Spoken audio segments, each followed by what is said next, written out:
हम सभी को पता है कि भगवत गीता सिर्फ एक किताब नहीं है, इसमें दुनिया भर का ज्ञान शामिल है। हिंदू धर्म पर आधारित यह भगवत गीता युवाओं के लिए एक वरदान के रूप में सामने आई है। इस किताब में दुनिया के सारे प्रश्नों का जवाब है। अगर आप भगवत गीता को अपने जीवन में उतारते हैं तो आप अपने आप को एक नई राह पर पाते हैं, जिस राह पर पहुंचने का लोगों का सपना होता है। वैसे तो ये किताब ज्ञान का भंडार है, लेकिन इस वीडियो में मैं आपके लिए भगवत गीता की 12 ऐसी बातें लेकर आया हूँ जो आपकी जिंदगी बदल सकती है। नंबर 1, कर्म करो, फल की चिंता मत करो। श्री कृष्ण कहते हैं, कर्म करो, फल की चिंता मत करो। हमें अपने फल की तुलना में कर्मों पर ज्यादा ध्यान देना चाहिए, क्योंकि हमारे जैसे कर्म रहेंगे वैसा ही हमारा फल रहेगा। अगर हम बिना रुके कर्म करते रहें तो एक ना एक दिन हमें उसका फल जरूर मिलेगा। इस बात को श्री कृष्ण भगवत गीता में बड़े ही आसान शब्दों में बताते हैं कि हम अपने कर्म करें तो फल की अपेक्षा ना करें, उस कर्म को करते जाएं और बड़ी उपलब्धि हासिल करें। नंबर 2, भगवान को याद शरीर से नहीं मन से करना चाहिए। भगवान को जब तक हम शरीर से याद करते हैं तब तक भगवान हमारे प्रतिरूप में बात नहीं करते। जब तक हम ईश्वर को अपने मन में बसाकर उन्हें सच्चे दिल से याद नहीं करेंगे तब तक भगवान खुद हमारे प्रत्यक्ष नहीं आएंगे, क्योंकि भगवान सिर्फ उन्हीं लोगों के साथ रहते हैं जो उन्हें सच्चे दिल से मानते हैं, उनका आदर और सम्मान करते हैं। इसलिए श्री कृष्ण अर्जुन से कहते हैं कि अगर हम भगवान को सच्चे मन से याद करते हैं तो भगवान हमारा साथ जरूर देते हैं, हमारे अंदर सकारात्मकता भर देते हैं और एक नई ऊर्जा का संचार करते हैं, जिससे हम अपने जीवन को सफलता के मार्ग पर खड़ा करते हैं और भगवान उन्हीं का साथ देते हैं जो उन्हें मन से चाहते हैं। नंबर 3, हमेशा स्नेह और सदाचार की भावना रखनी चाहिए। श्री कृष्ण कहते हैं कि अगर हमारे अंदर शिष्टता और सदाचार स्नेह भाव होगा तो हम लोगों को ज्यादा अच्छी तरह समझ पाएंगे, उनसे अच्छे व्यवहार रख पाएंगे, हम समाज का भला कर पाएंगे, लोगों को अच्छी सीख दे पाएंगे, लोगों को भलाई करने के लिए प्रेरणा दे पाएंगे। अगर हमारे अंदर सदाचार और प्रेम भाव की भावना होती है तो पूरी दुनिया हमारे साथ होती है, पूरी दुनिया हमारे लिए खड़ी रहती है, क्योंकि हम जितना ज्यादा प्रेम भाव लोगों के प्रति रखेंगे उतना ही प्रेम भाव लोग हमें देंगे। प्रेम भाव से ही दुनिया का अस्तित्व है और प्रेम भाव से ही दुनिया का विनाश है। प्रेम भाव के बिना जीवन असंभव है, क्योंकि अगर लोगों के बीच प्रेम भाव नहीं होगा तो लोग एक दूसरे को कभी समझ नहीं पाएंगे, एक दूसरे में ईर्ष्या की भावना पैदा करके इस पूरी सृष्टि का विनाश करेंगे। नंबर 4, क्रोध पर नियंत्रण करना। श्री कृष्ण कहते हैं कि क्रोध को पी जाना ही बेहतर है, क्योंकि जब हमें क्रोध आता है तो काफी सारा नुकसान कर देता है। गुस्सा हमें आता है, लेकिन उस गुस्से को हम किसी और व्यक्ति पर उतारते हैं, जिससे दोनों के बीच बुराई की भावना पैदा होती है। इसलिए श्री कृष्ण ने क्रोध को बहुत ही खराब माना है। उन्होंने कहा है कि व्यक्ति को क्रोध नहीं करना चाहिए।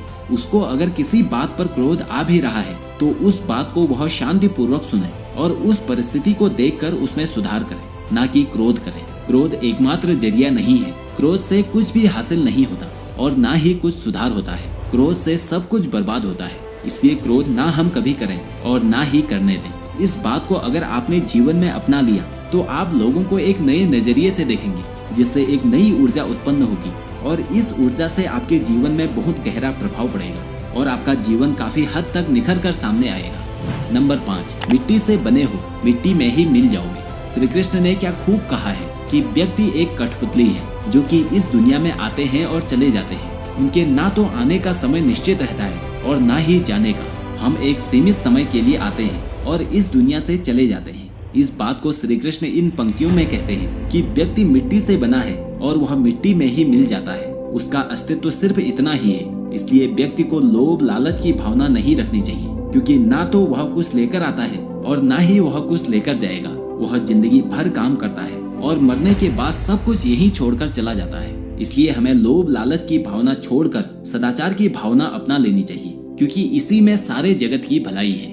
नंबर 6, क्या लेकर आए थे और क्या लेकर जाओगे। श्री कृष्ण कहते हैं, व्यक्ति इस दुनिया में ना कुछ लेकर आया था और ना ही कुछ लेकर जाएगा।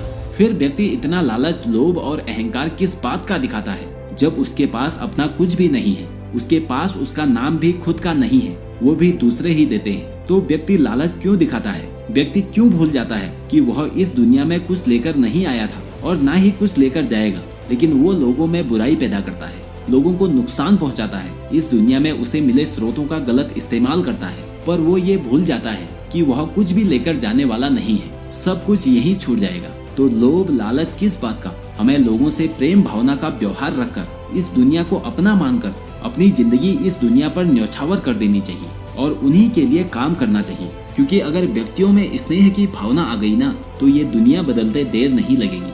नंबर 7, चिंता छोड़कर धैर्य रखना सीखो। इस दुनिया के लोगों की यही परेशानी है कि वह किसी न किसी बात को लेकर चिंता करते रहते हैं और दूसरों की जिंदगी में ताक झांक करते हैं और देखते हैं कि उनकी जिंदगी कितनी आसान है, कितनी अच्छी है, और वह अपनी जिंदगी की बुराई करते हैं, चिंता करते रहते हैं। हर व्यक्ति को जीवन में किसी न किसी बात की चिंता रहती है और उसे अपनी जिंदगी कभी अच्छी नहीं लगती। उसे दूसरों की जिंदगी अच्छी लगती है, उसी पर उसकी नजर रहती है। इस बात को श्री कृष्ण कुछ यूँ कहते हैं कि हमें चिंता छोड़कर ये ध्यान रखना चाहिए कि जिंदगी में जो कुछ भी होगा अपने निश्चित समय पर होगा, उस पर हमारा कोई हाथ नहीं है। इसलिए चिंता छोड़कर हमें अपने कर्म पर ध्यान देना चाहिए, क्योंकि अगर हमारा काम अच्छा होगा तो सब कुछ अच्छा होगा। इसलिए चिंता छोड़कर धैर्य रखो। जो होना है वह होकर रहेगा। इसमें ना हम कुछ कर सकते हैं और ना ही कुछ कर पाएंगे, यह हमारे हाथ में नहीं है। इसलिए अपने कर्म पर फोकस करो, क्योंकि उसी से जीवन का निर्माण या विनाश होगा। नंबर 8, त्याग को अपनाओ।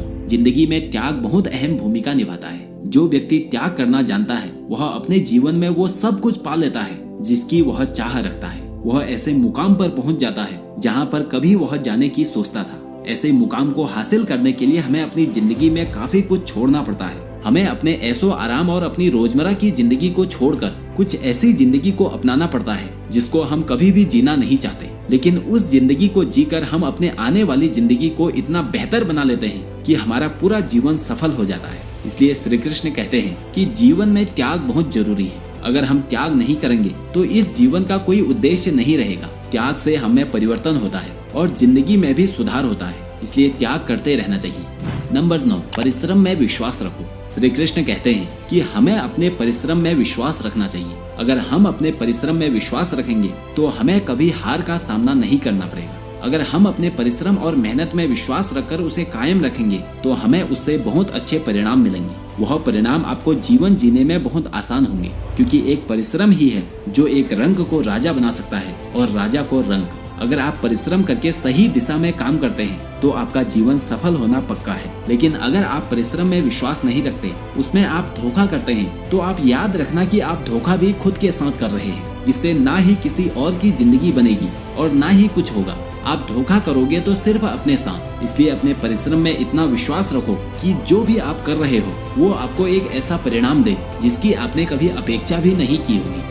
नंबर 10, लोगों को स्नेह से जीतो। लोगों को स्नेह भाव से जीता जा सकता है। अगर हमें लोगों के बीच रहना है तो उनसे सदाचार का व्यवहार रखना जरूरी है। अगर हम उनसे प्रेम भाव से बात करते हैं तो वो भी हमसे वैसे ही बात करेंगे। अगर हम उनका आदर और सम्मान करते हैं तो वो भी हमारा आदर और सम्मान करेंगे, क्योंकि सम्मान देने से ही मिलता है और सम्मान प्रेम भाव से ही हासिल किया जा सकता है। बिना स्नेह भाव के लोगों को जीतना बिल्कुल नामुमकिन सा है। अगर हम लोगों से अच्छे से बात नहीं करेंगे तो लोगों को हम बिल्कुल भी पसंद नहीं आएंगे और इससे हमारी हार होगी। अगर हमें लोगों को जीतना है, उनके मन में एक अच्छी जगह बनानी है, तो उनका सम्मान और उनके लिए प्रेम भाव हमारे अंदर उपस्थित होना चाहिए।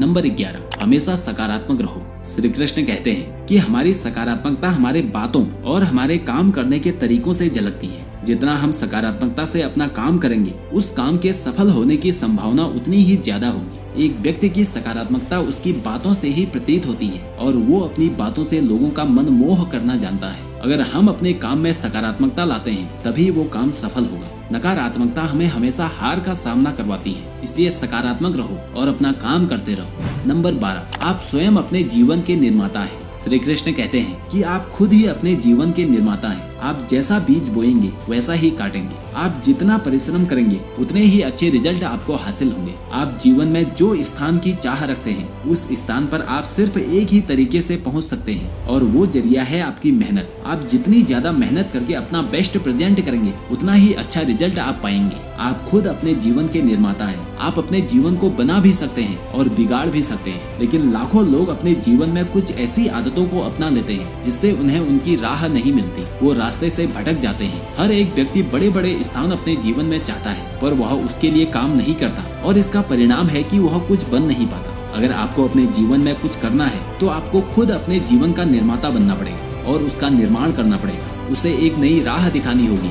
जब तक आप नहीं सीखते हैं तब तक आप जीवन में कुछ भी नहीं कर सकते। इसलिए श्री कृष्ण कहते हैं कि आप अपने जीवन के स्वयं निर्माता हैं, इसलिए आप अपना ज्यादा समय अपने कामों को करने में निकालें। श्री कृष्ण द्वारा दिया गया ज्ञान आज पूरी दुनिया में एक वरदान के रूप में साबित हुआ है। हजारों साल पहले इस दुनिया के सारे प्रश्नों का एक ही किताब में समाधान दिए गए हैं। यह किताब हमें एक नया जीवन देती है, जिससे हम अपने जीवन की राह को आसान बना पाते हैं। सकारात्मक सोच और क्रिएटिव थिंकिंग से इस किताब को पढ़ने से हम अपने जीवन में काफी कुछ बदलाव देख पाते हैं। इसलिए इस किताब की बातों को अपने जीवन में जरूर अपनाएं। ये वीडियो आपको कैसी लगी मुझे कमेंट करके जरूर बताना, और ऐसी ही वीडियो देखने के लिए इस चैनल को सब्सक्राइब करके बेल आइकन प्रेस करें। आपसे अगली वीडियो में फिर मुलाकात होगी। तब तक आप अपना ध्यान रखिए और सफलता की ओर बढ़ते रहिए। जय हिंद, जय भारत।